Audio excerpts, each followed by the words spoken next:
Bismillahirrahmanirrahim. Hello, this is Muhammad Imran. This lecture focuses on organs of speech. In other words, articulatory phonetics, which is a branch of phonetics. So let's discuss in detail speech organs in phonetics.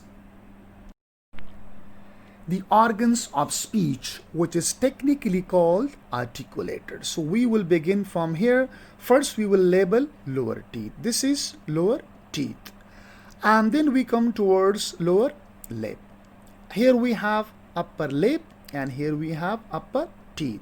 So then we have two articulators as lower teeth and upper teeth. And we have two articulators as lower lip and upper lip. So some of the sounds are produced with the help of lower teeth and some are produced with the help of upper teeth. Some of the sounds are produced with the help of lower lip and upper lip. After the upper teeth comes alveolar ridge. That is the part just behind upper part of your teeth. After alveolar ridge we have hard palate. So this part is hard, that's why it is called hard palatal. So palatal area can be divided into two parts, hard palate and soft palate. Hard palate, here you can see this is hard palate. Just above the central part of the tongue and just above the soft part of the tongue, that is called soft palate or velum. And there we have ula, and then here we have pharynx, and here we have larynx, and this is the tongue, overall tongue.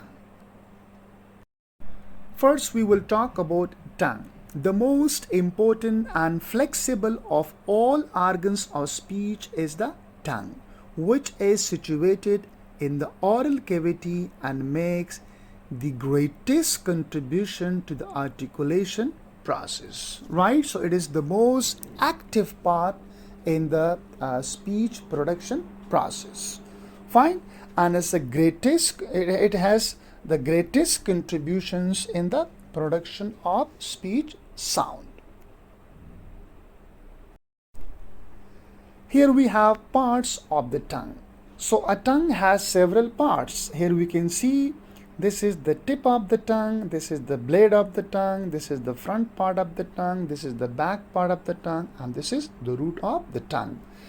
Right? And so formally then we have 1, 2, 3, 4 and 5. 5 parts of a tongue.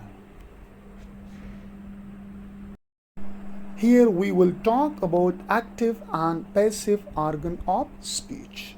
So some of the organs in the speech productions are active while other are passive. What is meant by active?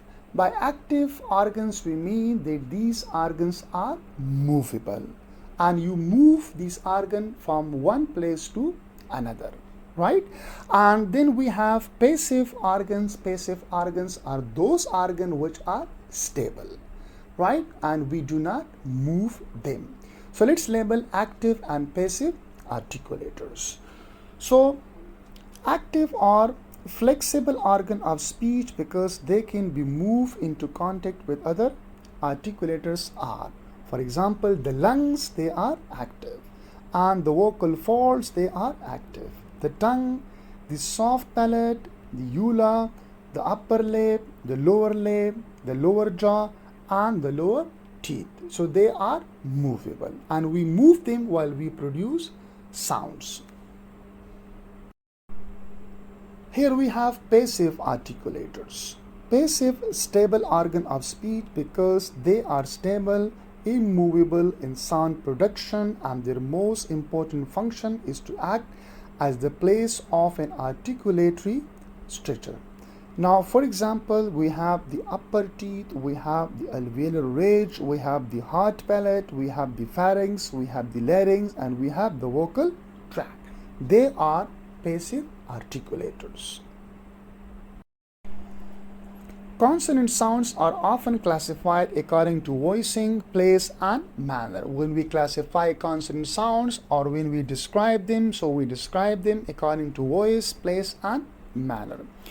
Voicing means that the vocal folds are used. If they are not, the sound is voiceless. Note that vowel always imply the use of vocal fold. So then the vowel sounds are all the time voiced, while the consonant sounds, they can be voiced or they can be voiceless. Place of articulation is the place where the airflow will be moved or less abstracted. And manner is concerned with the nature of the abstraction. So by manner we mean that how sounds are produced. By place we mean where sounds are produced. Here we will discuss in detail what is voicing. In a normal position, the vocal folds are apart, right? When we are not speaking, right? When we are not talking, so these vocal folds are apart, separated from each other. And we say that the glottis is open. When the edges of the vocal fold touch each other, air passing through the glottis will usually cause vibration. So then the sounds is to be called a voiced sound. This opening and closing is repeated regularly and gives what is called voicing.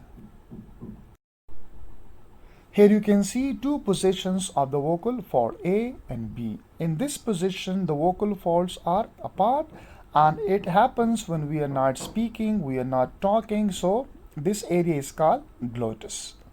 Here you can see that the vocal folds are together when the ear passes and these two vocal folds vibrate. The sound produced is called a voiced sound.